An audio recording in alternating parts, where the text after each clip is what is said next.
Kendall, and today we are going to be looking at our December budget. So I just wanted to start off by showing our calendar view, which shows our paydays. It also shows when some of our bills come out. So then we will flip to the actual budget. And to start off, we are going to list our income, and we combined it with a total expected of $3,090. Next, we will have our fixed expenses,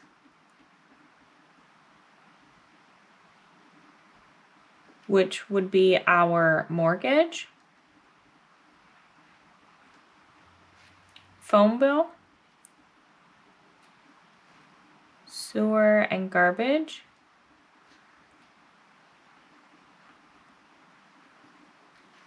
life insurance,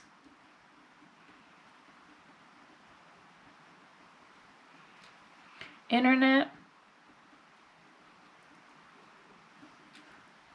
Netflix, and we have a new category. We did get Hulu. Next, we're going to look at our variable expenses.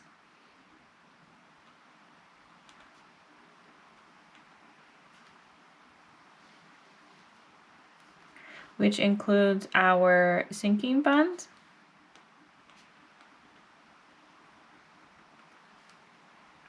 groceries,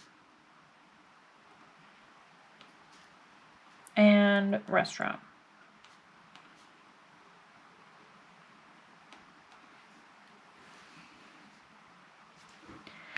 And then down at the bottom here, we will have anything extra, which would be savings. It used to be our extra debt payment would go down here, but now that we don't have any debt other than our mortgage, we have been putting it to savings for now. So in our fixed expenses, we are expected to have our mortgage come in at $1,164. That's what it's been for most of the year. Our phone bill should be $137. These ones don't change too much. That is why they are called fixed expenses.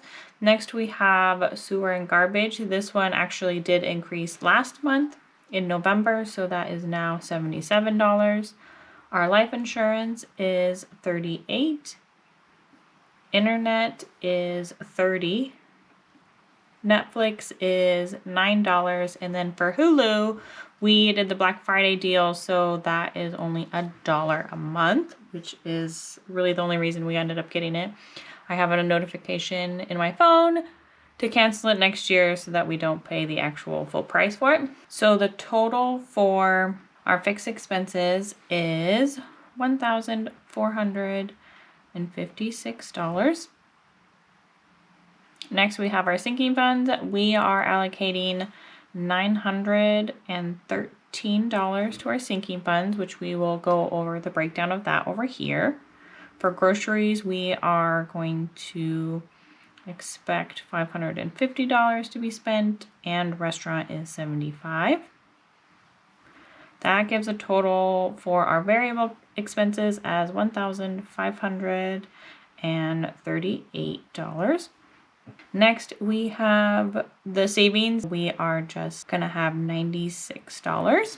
Now we're gonna move over to our sinking funds, and we don't have the starting balances yet. I'm recording this at the end of November, but I haven't wrapped it up. We will be going over what we expect to put in there, so that is gonna add up to that 913 that we expect over here. So for Amazon, this category is already fully funded, so that doesn't have any amount going into it. Same with auto insurance. Auto maintenance is $50 a month. For beauty, we're going to add $70. Car tabs is fully funded also. For clothes, we like to add $50 each month. For Costco, that one's fully funded for next year. Dogs, we're going to add $75. Electric, we add $90. That's the average for the year. Entertainment, we are going to add $20. Fitness and furniture, we are not funding at the moment. Gas, we are going to add $300. Matt is still hunting. He has archery season left, so he will still be using a lot of gas. For gifts into the general category, we are adding $50. For Christmas, we are not adding anything. We are fully funded for this year and next year. HOA is fully funded for the next 2 years. Home extras, we're going to add 20. Home improvement, we will add 50. Hunting and outdoors is also 50. Medical, we have a decent amount in there, so we won't be funding it.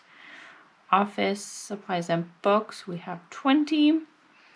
Technology and vacation, we're not funding. And lastly, water bill, which averages out to $18 a month. We are billed quarterly for that. So that's also a reason it is in a sinking fund and not in our actual budget as a fixed expense. If we take all of this and add it up, we would get $913. Just to kind of recap, a lot of these that we are not funding, we took a big chunk from our October budget and funded them so that they would be funded for next year, so that we don't have to add into them each month, which is the nice thing about sinking funds. You can either allocate to them monthly or you can fund them fully as soon as you can, and then they're just sitting there waiting for you to use them. Next, now that we've gone over the budget and the sinking funds, the next thing we're going to look at is how we break out our budget for each of our paychecks. So we will have that over here. I am going to transfer all of these numbers over to here, and then we're going to go through the breakout of each month. So I will see you in a little bit.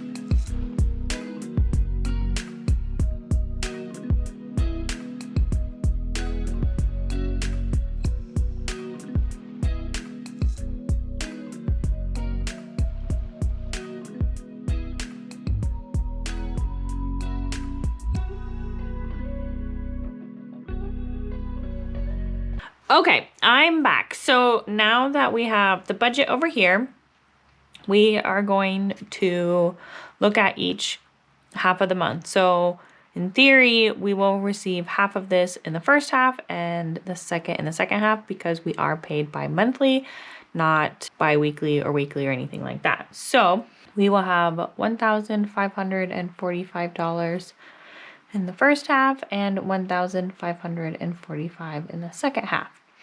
Now we will look at the monthly view for December and go down the list to see where these fall. So for mortgage, if we look on here, it is on the last day of the month.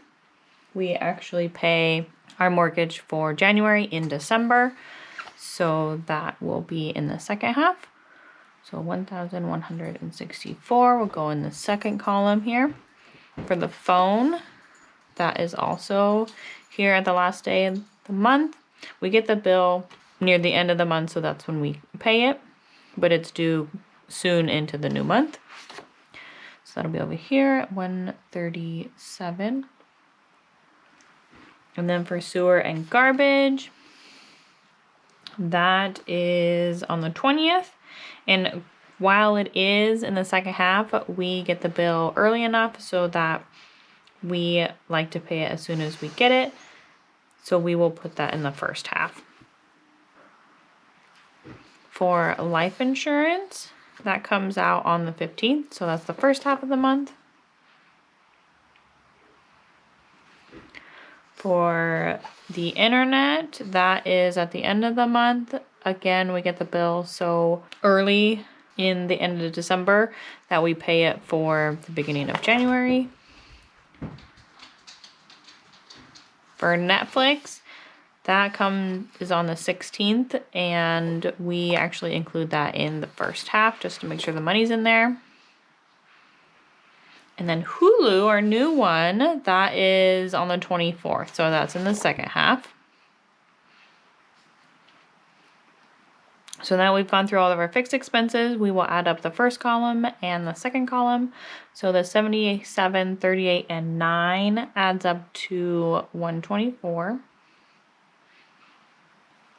And then the 1164, 137, 30, and 1 adds up to 1,332. So next we're going to look at our sinking funds. And in our sinking funds, we have electric, and that comes out in the first half of the month. So we want to pull it from our sinking funds total, which this month for December is $86. For our gas, we're going to pull out the full amount that we added, which is that $300.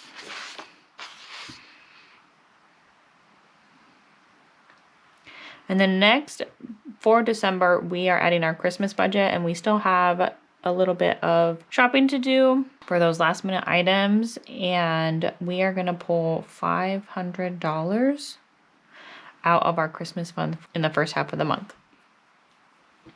And then for groceries, this is a little different for us. We're going to split this. Normally we pull the full amount in the beginning of the month so that we just have it and we're ready. But with us having to fund Christmas, we're going to pull $350 for the first half, which should be more than enough. Normally we just do our Costco trip in the beginning of the month, and I still will do that, but I don't anticipating us needing a lot of items from Costco. So next we have our restaurant, and we are going to pull that full amount. So if we add up this, we are going to get $1,311. We are going to wait until the end of the month to pull the savings.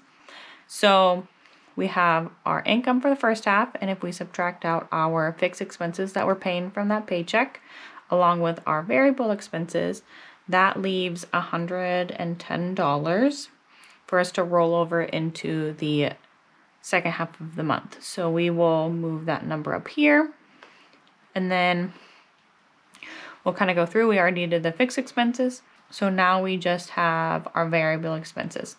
So out of our full sinking funds amount, we're already taking this $500, $300, and $86. So we're already taking $886. So the remaining that we need to fund for our sinking funds is $27 in the second half. And then for groceries, we'll still have $200. For restaurant, we won't have that. We'll just make that $75 work for the whole month.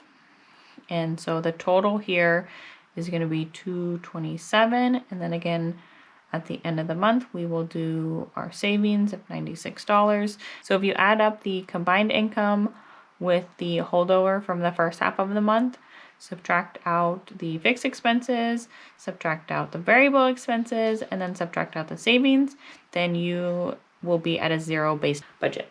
So for personal finance, zero-based budget just means that you have allocated your income fully for the month, meaning that you know where every single one of your dollars is going to go. And again, it's a budget, it's a forecast. It definitely can change. I have not had a budget that matched what we expected to what we actually got and what we actually did. There's always some fluctuations. We're planning this out a few days before the actual month starts, and who knows what happens. It's 31 days. So much changes in a month. And so if you are going over or under, or things just aren't working out, just always take a deep breath and remember that you always have next month to kind of iron out some things, and know that it's life. It's not perfect, but it's beautiful. And I hope you enjoyed taking a look at what we're gonna do for our December budget, and I will see you next time. Bye!